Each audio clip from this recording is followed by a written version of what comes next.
Selamat malam. Assalamualaikum warahmatullahi wabarakatuh. Nama saya Siti Nur Anisha dari kelas 6A. Saya akan menjelaskan atau mempresentasikan tentang politik dan strategi Hankamnas, mata kuliah kewiraan. Yang pertama itu tujuan Polstra Hankamnas. Maksudnya, Polstra Hankamnas itu disusun dengan tujuan untuk menjadi pedoman dalam usaha meningkatkan ketahanan Hamkanas dalam rangka ketahanan nasional. Dengan sarana material dan pembiayaan keuangan yang terbatas, dapat mengamankan dan sekaligus mendorong kecepatan peningkatan ketahanan di bidang kesejahteraan nasional. Adapun aspek-aspek atau strategi Hamkanas yang merupakan bagian integral dari dari politik dan strategi nasional. Yang pertama ada pembangunan keuatan dan kemampuan Hankamnas. Yang kedua ada penggunaan kekuatan dan kemampuan Hankamnas. Terus dibagi lagi ada dua juga. Yang pertama itu ada suatu mekanisme yang dapat merealisasikan konsepsi politik dan strategi tersebut. Kepemimpinan Hankamnas yang mampu merealisasikan konsepsi dan strategi tersebut. Hamkanas di sini, setahu saya, adalah pertahanan atau keamanan nasional yang dilakukan oleh pemerintah suatu negara untuk menghadapi berbagai ancaman, kayak dari dalam negeri atau dari luar negeri. Mungkin sama kayak tentara, mereka tuh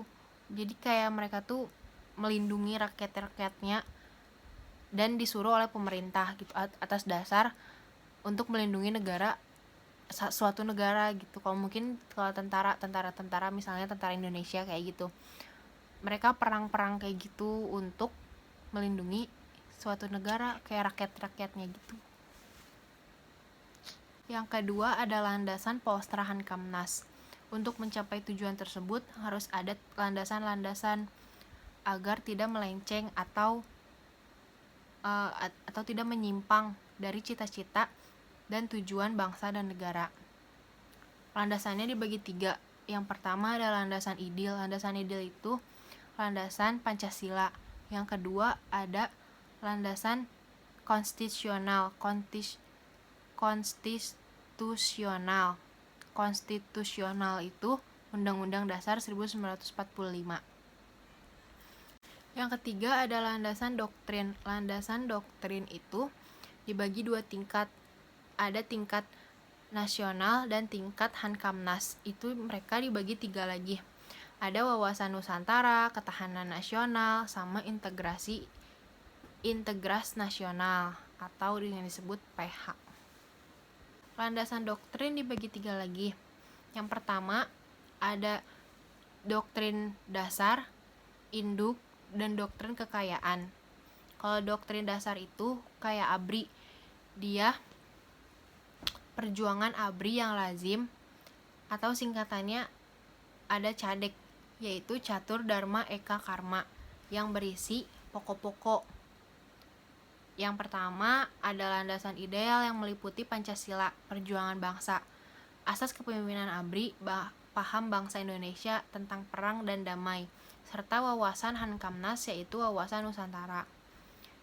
Yang B, asas-asas yang memuat doktrin Hankamnas mengenai pedoman bagi tugas ABRI selaku alat perjuangan atau kekuatan nasional.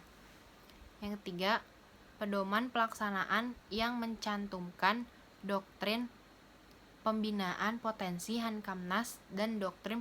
Kalau doktrin induk memuat dasar-dasar pelaksanaan operasi Hankamnas yaitu pertahanan keamanan rakyat semesta Hankamrata dengan sistem wajib bela umum. Kemampuan bangsa Indonesia dalam penyelenggaraan Hankamnas harus mempunyai jawaban yang tepat dan efektif terhadap setiap operasi Hankamnas. Untuk itu diperlukan pembinaan dan penggunaan potensi-potensi dan kekuatan-kekuatan IPOLESCOM yang meliputi semua matra dengan dituangkan dalam sistem senjata Hankamnas, yang diarahkan untuk memperoleh kemampuan-kemampuan.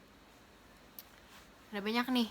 Yang pertama ada kemampuannya ada menjalankan peperangan mempertahankan diri terhadap agensi atau invasi dari luar, menggulangi ancaman-ancaman dari dalam negeri, menciptakan kondisi-kondisi yang menguntungkan bagi suksesnya perjuangan bangsa. Yang keempat, membantu meningkatkan ketahanan regional dalam rangka ikut membina suatu tertib dunia berdasarkan kemerdekaan, perdamaian, dan keadilan. Sedangkan pola pelaksanaan operasinya adalah pola operasi pertahanan (HAN) untuk mencegah dan menghancurkan serangan terbuka terhadap kedaulatan nasional negara Republik Indonesia. Yang B, pola operasi kedamaian dalam negeri (KAMDAGRI). Yang ketiga, pola operasi intelijen strategis. Yang keempat, pola operasi keamanan pertahanan yang meliputi seluruh wilayah Asia Tenggara bersama-sama dengan ketakutan hankam negara Asia Tenggara lainnya atas keinginan dan persetujuan bersama.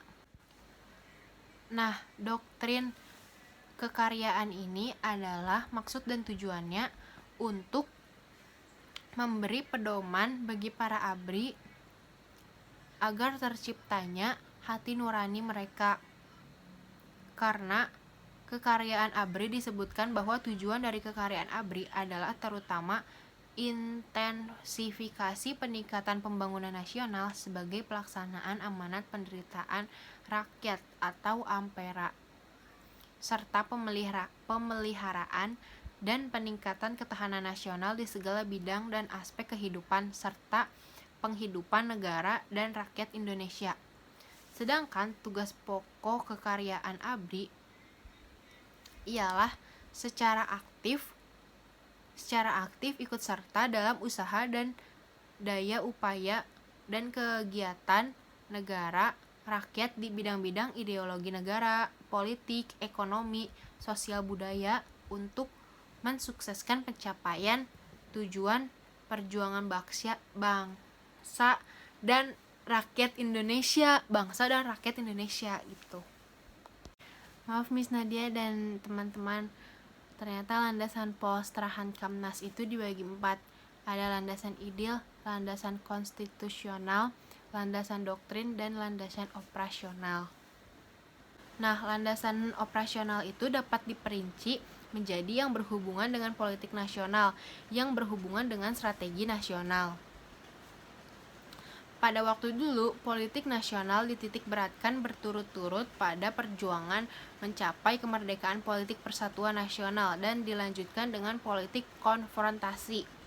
Kemudian di hari politik nasional memasuki era pembangunan di segala bidang kehidupan nasional, baik di bidang wadah, isi, maupun tingkah laku dengan menggunakan prinsip melalui pertumbuhan yang tidak seimbang mencapai pertumbuhan yang seimbang. Ini berarti suatu pemilihan prioritas di dalam segala prioritas yang sangat kompleks yang disebabkan oleh terbatasnya kemampuan dana dan daya yang tersedia. Nah, yang ketiga, hubungan Polstra Hankamnas dengan Polstranas. Politik dan strategi nasional terdiri dari beberapa komponen, yaitu politik dan strategi di bidang politik, ekonomi, sosial, budaya, hankam. Tiap-tiap bidang merupakan bagian integral dari keseluruhan politik dan strategi nasional dan yang bersifat saling mengisi, saling mendukung, dan hubungan secara biologik. Dengan demikian, jelaslah bahwa Polstra Hankamnas merupakan bagian integral dan tidak dapat dipisahkan dari politik dan strategi nasional secara keseluruhan. Politik Hankamnas dibagi unsur-unsur. Yang pertama, pernyataan cita-cita dari bangsa dan negara. Yang B, pembinaan dan pembangunan secara totalitas potensi Hankamnas. Yang ketiga, pencapaian tujuan Hankamnas dalam rangka pencapaian tujuan nasional. Sedangkan strategi Hankamnas dibagi unsur-unsur. Yang pertama, seni dan pengetahuan. Yang kedua, diperlukan baik pada waktu perang maupun pada waktu damai. Penjamin tercapainya tujuan Hankamnas dalam rangka pencapaian tujuan nasional. Adapun politik luar negeri adalah merupakan bagian pelaksanaan politik nasional dalam bidang tertentu untuk mencapai tujuan nasional dalam bidang itu sehingga dicapai kebulatan tujuan nasional. Dari uraian tersebut di atas dapatlah ditarik kesimpulan bahwa politik strategi Hankamnas merupakan politik luar negeri mempunyai tujuan yang sama, yaitu untuk mencapai tujuan nasional. Begitu. Nah, adapun faktor-faktor yang mempengaruhi poster Hankamnas untuk mencapai tujuannya.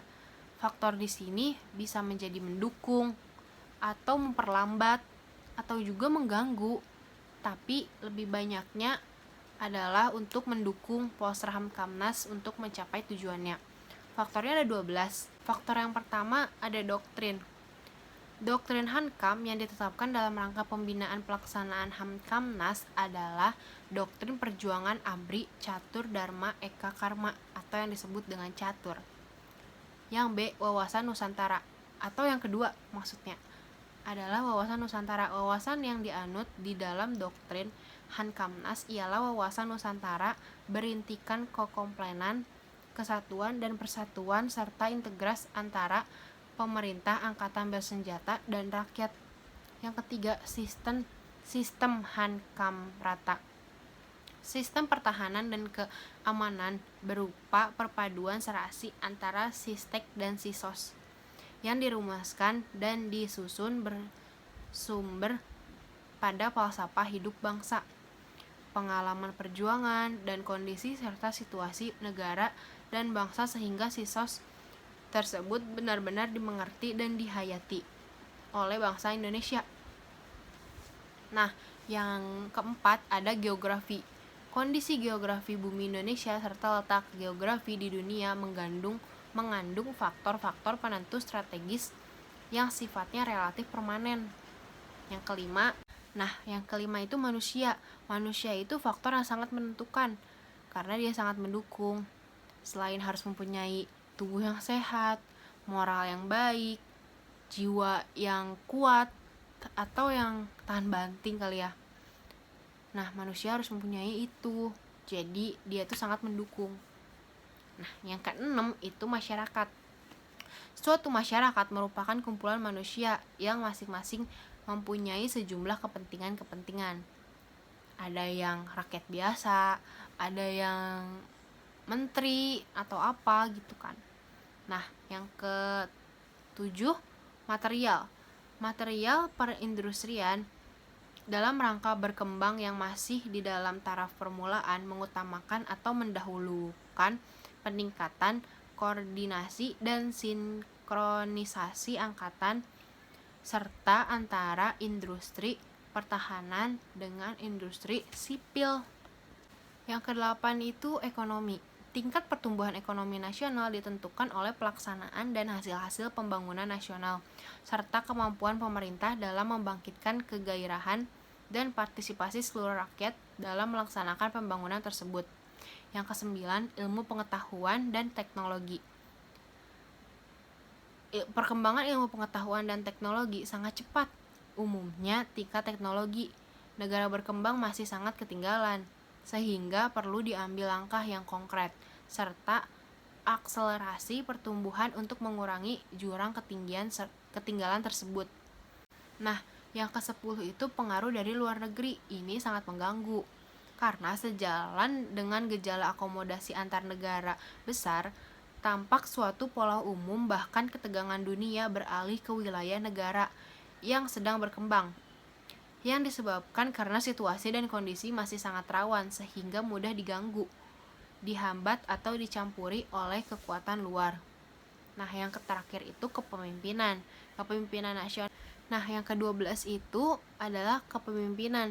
Pemimpin yang baik akan menghasilkan rakyat yang baik. Itu berlaku untuk suatu negara, komunitas atau organisasi. Kalau pemimpin baik akan menghasilkan rakyat-rakyat yang baik. Karena pemimpin itu mencontohkan kelakuan-kelakuan yang baik untuk rakyatnya dan menunjukkan sifat yang berwibawa, jadi rakyat-rakyat kayak segan atau kita-kita jadi pada segan gitu sama pemimpin kita. Segitu. Nah, segini dulu video tentang saya menjelaskan tentang politik dan strategi Hankamnas. Mohon maaf jika ada yang kurang jelas karena ngomongnya juga terbata-bata. Jika ada koreksi atau pertanyaan yang ingin ditanyakan, boleh ditanyakan langsung pada teman-teman dan Miss Nadia. Terima kasih dan mohon maaf ini di kamar dan cuacanya lagi hujan karena ini juga udah malam banget. Terima kasih banyak. Mohon maaf bila ada kesalahan. Wassalamualaikum warahmatullahi wabarakatuh. Selamat malam.